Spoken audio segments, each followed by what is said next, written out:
EPC Bikaner से lecturer electronics प्रशांत जोशी आपका स्वागत करता हूं।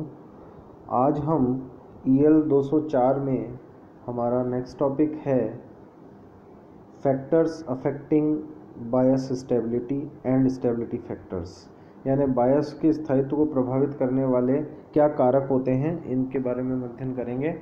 तो ट्रांजिस्टर को जो एज ए एम्पलीफायर हम जब ऑपरेट करते हैं तो प्रॉपर बायसिंग के द्वारा हम क्यू पॉइंट का पहले तो निर्धारण करते हैं और ये स्थायी होना चाहिए। लेकिन जो ट्रांजिस्टर के पैरामीटर्स हैं वो ऑपरेटिंग टेम्परेचर पर डिपेंड करते हैं, जिससे क्यू पॉइंट जो हमारा ऑपरेटिंग पॉइंट है वो भी विस्थापित होता रहता है। अतः ट्रांजिस्टर के जो ऑपरेटिंग पॉइंट है उसके स्थायित्व के लिए आवश्यक है कि जो टेम्परेचर का प्रभाव है वो सर्किट पर उसका अपन निराकरण करें, उसका कोई समाधान करें।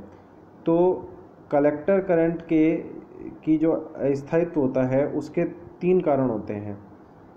पहला जो कारण है जिसके कारण कलेक्टर करंट जो है उसमें उसका स्थायित्व जो है वो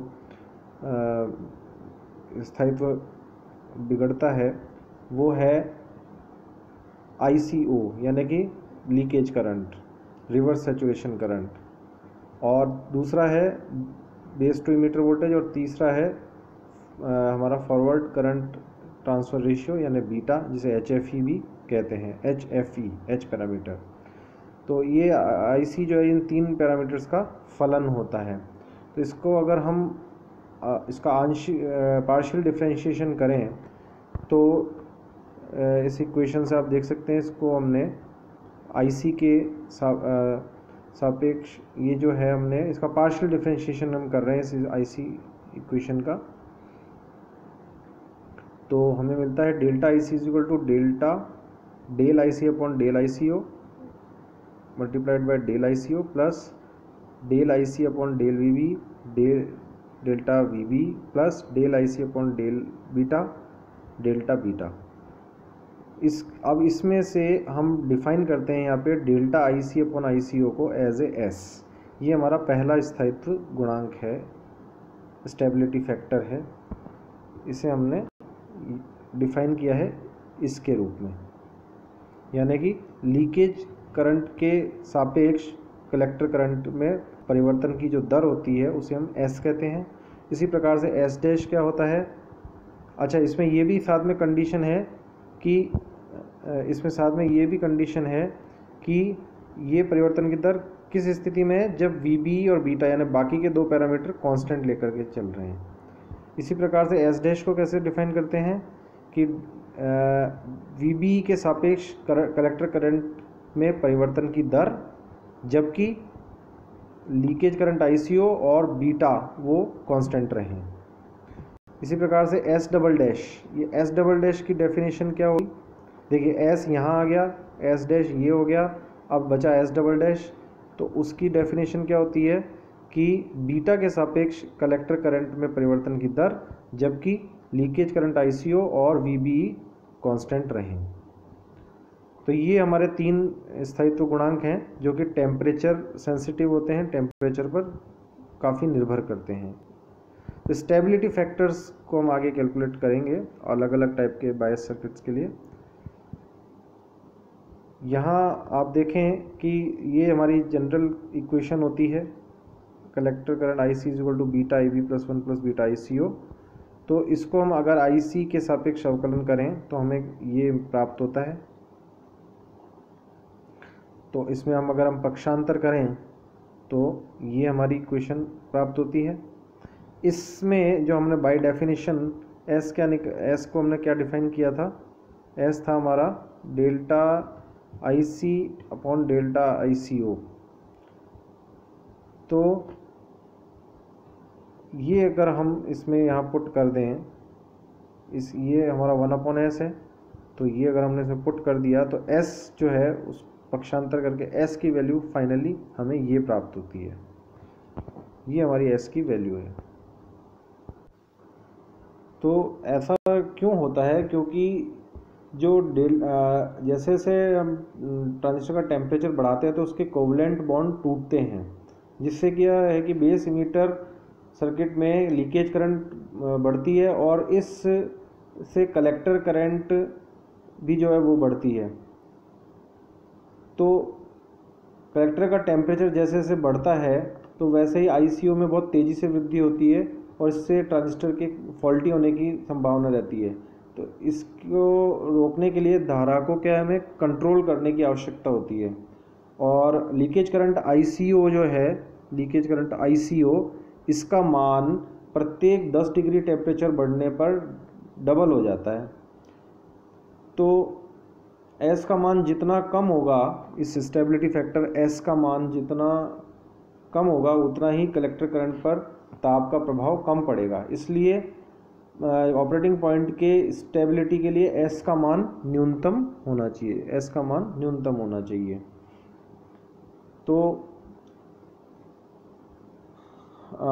हम क्या करते हैं, हम ये भी देखते हैं कि बेस टू एमीटर वोल्टेज जो है हमारा VBE, इसका मान भी ताप में प्रति डिग्री सेंटीग्रेड वृद्धि के साथ मतलब 2.5 मिलीवोल्ट घटता है, क्योंकि हम जानते हैं टेम्परेचर कोफिशिएंट जो है वो -2.5 मिलीवोल्ट पर डिग्री सेंटीग्रेड होता है। इससे क्या होता है कि बेस करंट जो है वो ताकि कांस्टेंट रहे। और ये जर्मेनियम सिलिकॉन के लिए ये मान जो है -2.5 मिलीवोल्ट पर डिग्री सेंटीग्रेड ये इक्वल होता है। और अब हम एक ट्रांजिस्टर के जो सिलिकॉन ट्रांजिस्टर है उसके लिए एक टेबल देखते हैं। तो इसके टेबल से जो सिलिकॉन ट्रांजिस्टर के उससे हम देख रहे हैं कि टेम्परेचर डिग्री सेंटीग्रेड में है ये -65 +25 और 100 डिग्री सेंटीग्रेड के लिए।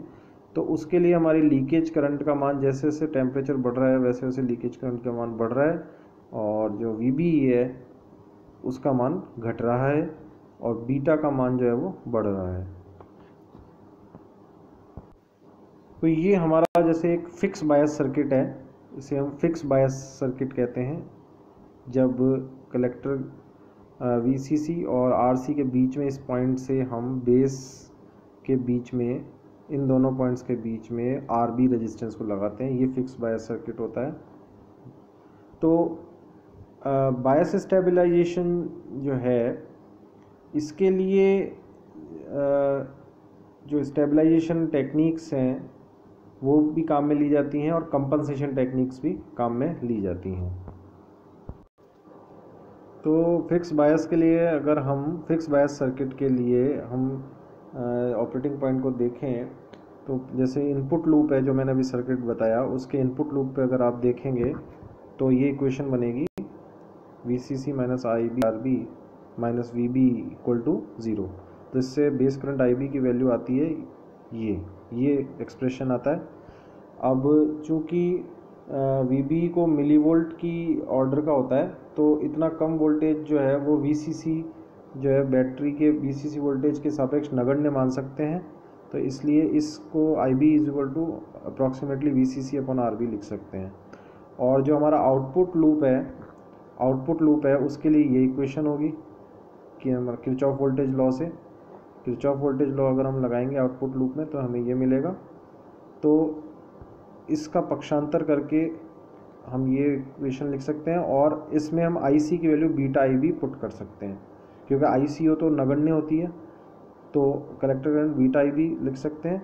तो ये वैल्यू जब हम इसमें पुट करेंगे तो हमें ये इक्वेशन मिलती है VCE की। तो अब हम एक स्टेबिलिटी फैक्टर अगर इसके लिए कैलकुलेट करें फिक्स बायस के लिए, तो बेसिक इक्वेशन हमारी क्या है, ये कलेक्टर करंट की इक्वेशन होती है, ये हम पहले भी पढ़ चुके हैं।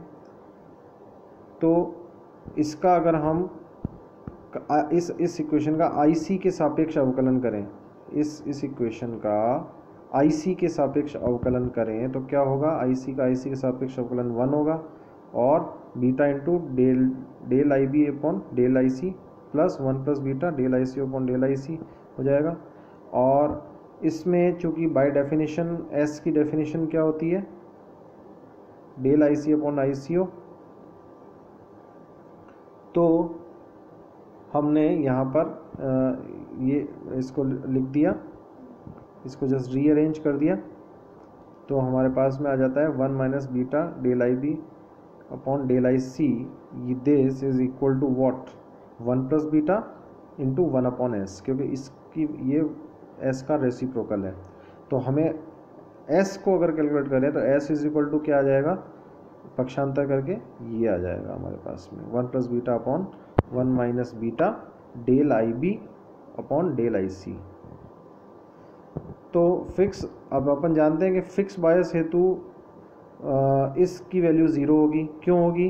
क्योंकि ये क्या है, कलेक्टर करंट के सापेक्ष बेस करंट के परिवर्तन की दर जो कि शून्य होती है, क्योंकि इसलिए तो ये फिक्स बायस कहलाता है। तो ये हम जब इसमें वैल्यू पुट कर देंगे तो हमारे इस डिनोमिनेटर में यहाँ 1 रह जाएगा, इसलिए approximately S is equal to 1 plus beta कह सकते हैं। अब हम एस डैश की गणना करेंगे फिक्स बायस के लिए, तो उसके लिए हमारी बेसिक इक्वेशन क्या है, ये V C C is equal to I B R B plus V B, जो हमारा सर्किट था उसी के ऊपर हमने इनपुट लूप जब KVL लगाया तो हमें ये मिल जाता है। और V C C is equal to, इसमें जब हम वैल्यूज पुट कर देंगे इसमें, अब हमारी इसमें जो आई बी है इसकी वैल्यू हम इस इक्वेशन से पुट करेंगे, इस वाली इक्वेशन से। तो ये इक्वेशन आप देखिए, ये हमारी बेसिक इक्वेशन थी, I C is equal to beta I B plus 1 plus beta I C हो। इसमें से आई बी की वैल्यू हम आई सी की टर्म्स में निकालेंगे और उसको पुट कर देंगे इस इक्वेशन में। तो हमने क्या किया, यहाँ से आई बी की वैल्यू इस आई सी के पदों में ज्ञात की और उसको यहाँ पे आई बी को पुट कर दिया, आई बी की वैल्यू को, तो हमें ये वाला एक्सप्रेशन मिलेगा। देखिए ये V C C as it is उतर गया, आई बी की जगह हमने इस इक्वेशन से जो हमें वैल्यू मिली थी वो आई सी के पदों में लिख दी और ये आ गया हमारे पास, ये एक्सप्रेशन आ जाएगा।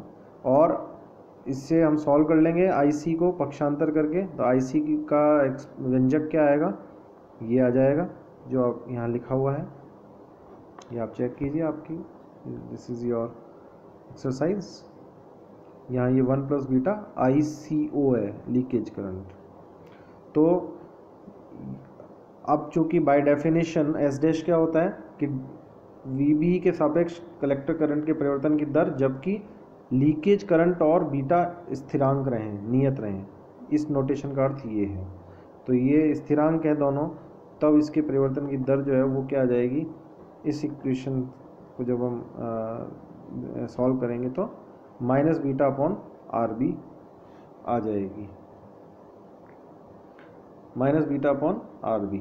तो इसका मतलब ये हुआ कि एस डैश का मान कम करने के लिए हमें बेस रेजिस्टेंस को, प्रतिरोध को अधिक रखना चाहिए, परंतु जो आर बी है वो बेस करंट को भी डिसाइड करता है, तो जिसका कि मान ऑपरेटिंग पॉइंट की स्थिति पर निर्भर होता है। अब हम एस डबल डैश यानी कि तीसरे टाइप के एस डबल डैश जो है हमारा, उसकी गणना करेंगे। एस डबल डैश फिक्स बायस के लिए तो पहले तो ये इक्वेशन हमारी है ही, चिरपरिचित इक्वेशन है। इसका आईसी के सापेक्ष, कलेक्टर करंट के सापेक्ष अवकलन करेंगे, इसका आईसी के सापेक्ष अवकलन करेंगे। तो अवकलन करने पर हमें ये मिलता है, देखिए आईसी का आईसी के सापेक्ष अवकलन 1 होगा, 1 इज इक्वल टू, और राइट हैंड साइड का अवकलन करेंगे तो ये आ जाएगा हमारे पास। अब इसमें हम जस्ट रीअरेंजमेंट करेंगे टर्म्स का, तो हमें delta B upon del I C के कोफिशिएंट्स ये हैं और इज इक्वल टू, ये हमें पक्षांतर से मिला है, ठीक है। और क्योंकि यहाँ हमने आई सी ओ को नियत मानते हुए आई सी के सापेक्ष अवकलन किया है, तो delta I B upon del I C is equal to 0 है। ये क्यों है 0? क्योंकि हमने पहले भी अभी बात की थी कि ये फिक्स बायस के केस में शून्य होता है। तो ये वैल्यू जब हम इसमें पुट कर देंगे तो हमें delta B upon del I C का मान 1 upon I B plus I C O मिल जाता है। इस कारण से जो हमारा एस डबल डैश है उसकी परिभाषा क्या होती है, बीटा के सापेक्ष आई सी की परिवर्तन की दर, तो यानी कि वो इसका रेसिप्रोकल होगा। इस चीज़ का रेसिप्रोकल क्या होगा, एस डबल डैश होगा। तो वो हमने लिख दिया, एस डबल डैश जो है वो आई बी प्लस आई सी ओ होगा। तो इस प्रकार से हमने ये विभिन्न factors affecting the stability of transistor Q point इसका अध्ययन किया।